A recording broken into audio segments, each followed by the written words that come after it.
बिस्मिल्लाहिर्रहमानिर्रहीम। मोहतरम नाज़रीन, इससे खामोशी बेहतर है कि किसी को हमराज बनाकर इसको ये कहा जाए कि किसी से मत कहना।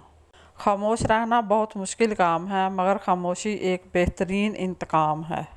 अगर हम ज़बान की फैलाई हुई मुसीबतों का जायज़ा लें तो हमें बखूबी अंदाज़ा हो जाएगा कि खामोशी में कितनी राहत है। लोगों को जज करना छोड़ दो, तुम नहीं जानते कि कोई अपने अंदर कैसी जंग लड़ रहा है। अल्लाह की ताकत को कभी कम मत समझो। अगर अल्लाह महीनों को सालों में बदल सकता है तो वो कबूलियत की लंबी मसाफ़तों को लम्हों में भी तब्दील कर सकता है। कौन अच्छा है और कौन बुरा, इसके लिए अल्लाह पाक ने आपसे राय नहीं मांगी।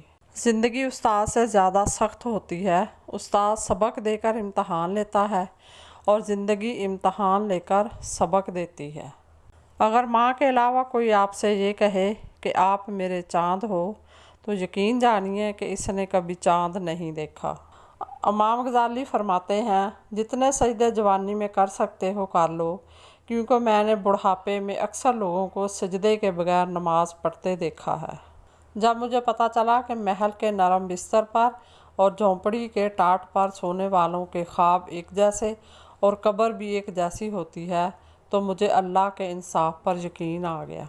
ऐसी औरत से शादी करो जिस औरत के चेहरे पर गुस्से की हालत में बाल ना आते हों और हर हाल में साब्र शाकर हो। वो आपको दौलत से माला माल कर देगी। मज़ीद इसी तरह की अच्छी और मालूमाती वीडियो देखने के लिए मेरे चैनल को सब्सक्राइब करें, और अगर आपको वीडियो अच्छी लगे तो प्लीज़ लाइक ज़रूर कर दिया करें। अल्लाह आपका और मेरा हामी और नासर हो। जज़ाकल्लाह।